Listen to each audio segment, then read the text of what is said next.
Hello and welcome back to my channel. My name is Chantel and today I'm doing my bi-weekly wrap-up. And if I look a little fancier than usual, that's because I'm filming this on a weeknight after work. I'm still in my work blouse, my work clothes.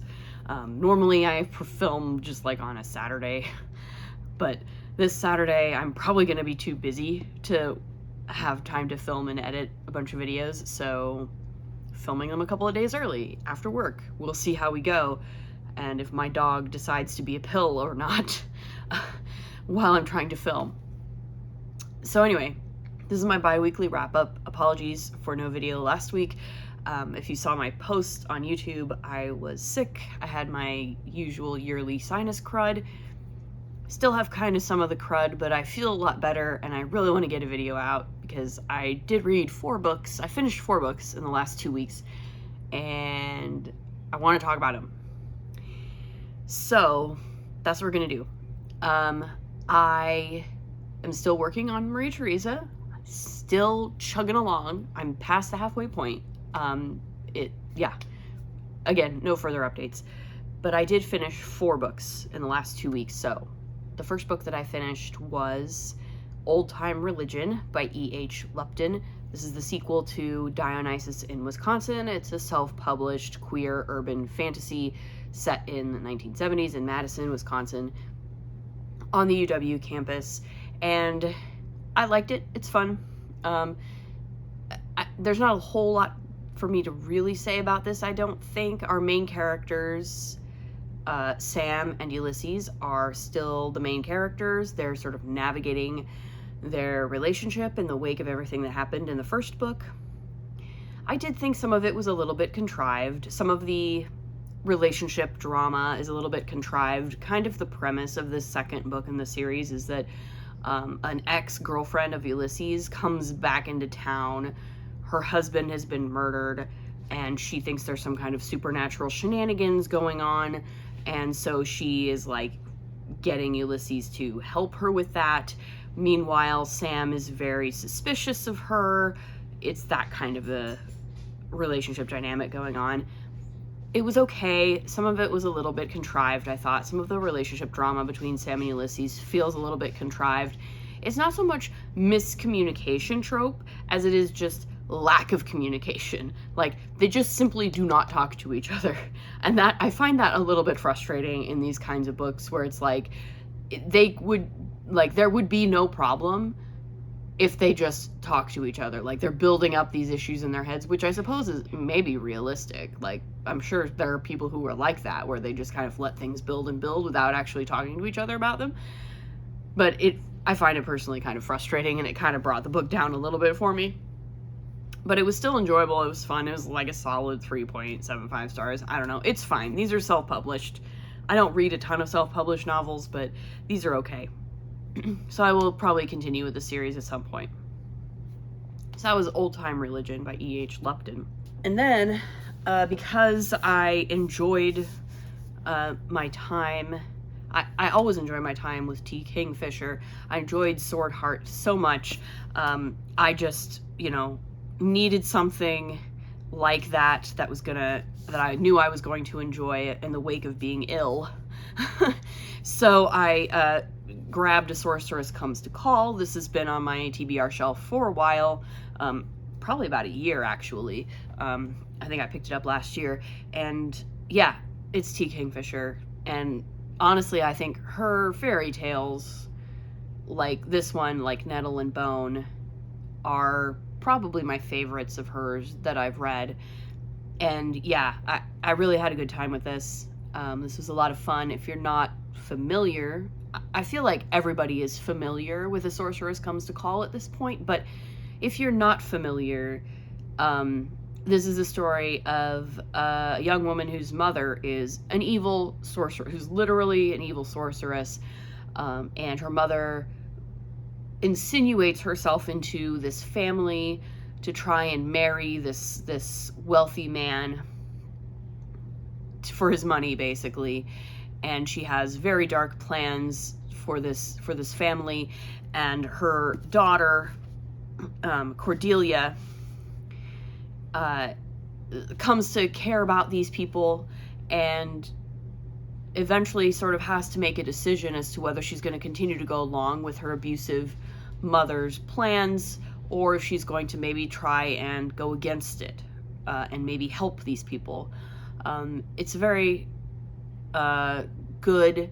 I like it. It's pretty dark. It definitely goes to some dark places, but as T. Kingfishers want to do. There's some horrific elements to it, which I think are very enjoyable. I like it when I like T. Kingfisher's horror stuff. So, yeah, I had a really good time with this. This is a great book. Again, T. Kingfisher is one of those authors that I know I can purchase a T. Kingfisher book sight unseen, because she's just always a really good time for me. I just have so much fun, and I really like all of her character work, and it's a good time. So this was very enjoyable. And then the third book that I finished is, well, Frankenstein. I read Frankenstein. I am aware that Guillermo del Toro has a new adaptation of this film that's going to be coming out soon, and I'm very much looking forward to it. And I had not read Frankenstein since, like, high school. So, like, why not, right? I should just do it. So I did, and I had a really good time with it. I think the thing that really stood out for me on this reread is the fact that the creature is very much a product of the Romantic era. And what I mean by that is, you know, the sort of classical understanding, the classical Christian understanding of humanity is that we exist in a state of sin from the time that we're born because of the original sin of Adam and Eve. And the Romantic thinking of the early 19th century, of which Mary Shelley was obviously a part, is more like the natural state of mankind is more virtuous, is more naturally good, and not a state of sin and not evil. And I think that's what really struck me through this reread, is this positioning of the creature as a naturally virtuous being, someone who does not enjoy violence, someone who wants only to be loved and accepted by people, and wants to be good and wants to help. And it is only through the violence and the rejection of other people that the creature becomes a monster, right? That the creature does these horrible, monstrous things and decides to take revenge on humanity or whatever. That, I think, is what really struck me the most here, is the sort of the natural state of the creature. It doesn't absolve the creature of the monstrous things that he does, which I think is part of the brilliance of Mary Shelley, is that she's not trying to make the creature out to be better than he is. He is a bad person who does very bad things and who murders innocent people, but she does go the length to make sure that you understand that this isn't his natural way of being. This isn't the way that he is by nature. It is because of the rejection of the father, right? Victor Frankenstein rejects him, and that is what leads to everything else. That is what leads to all of this other tragedy. It's the inability of Frankenstein to accept the parental role, to accept the moral guidance that he sort of brought upon himself by creating this being. That's the rupture, right? That's the rupture. So yeah, I really enjoyed this. I'm glad that I reread it for the first time in many years. It's very good. If you haven't read Frankenstein, you should read Frankenstein. And then finally, I just finished this today, actually. I absolutely flew through Jade City by Fonda Lee. I just decided I was going to finally do it. It's been sitting on my shelf for a couple of years, almost 2 years now, I think. And I was like, all right, I'm going to do it. And you know what? I did it. I did it really fast. It took me about 3 days to read this book. And it's about 500 pages. So, yeah, I had a really good time with this one. I enjoy a gangster movie. I enjoy a Hong Kong action flick. I enjoy The Godfather. I enjoy all that kind of thing. And putting that in its kind of secondary world fantasy with all this magical jade and these superpowers and whatnot was just really fun. The characters are really good. I really enjoyed all of the relationship dynamics that are going on here that are very complicated and messy, right? The way that any good dysfunctional family drama is, right? So yeah, this was really great. I'm definitely looking forward to the second one. I'm going to have to pick up the other two in this trilogy and get them read because this is very fun and I can't wait to find out what happens next. It's also, I mean, it really is a page turner. This is one of the more plot driven books that I've read in a long time, and it's still, I think, quite character driven as well, but a lot of it, like, there is a lot of action in this book, a lot more action than what I oftentimes find myself drawn to, but that just made it in some ways all the more refreshing for me to actually read this, because it is so sort of fast-paced, and you really it really drags you in and pulls you along without any by your leave kind of thing, and it just sort of, you're just in it, right? And so it's very much a classic kind of page turner of like, well, what's going to happen now? Who's going to die next? You know, is our sort of main family gonna come out on top, or is the other clan gonna overrun them, or yeah, what's gonna happen? It's very much a page turner in that sense. So yeah, I gave it like 4.5 stars. There's a couple of quibbles I have with the writing. I think the writing could maybe be a little bit better on the technical side of things, but characters are great and vivid.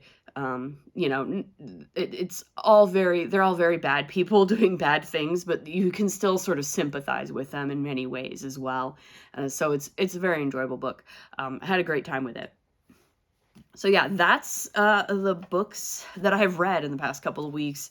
I did also see a movie, but I'm going to be talking about that in a separate video because I am I've decided, because I'm going to be watching a lot of horror movies this month because it's October, that I'm going to do maybe little video reviews of some of the horror movies that I'm watching this month. And so I'm going to be doing a separate video discussion, review, whatever, of Bram Stoker's Dracula, which is the first horror film that I've watched this month.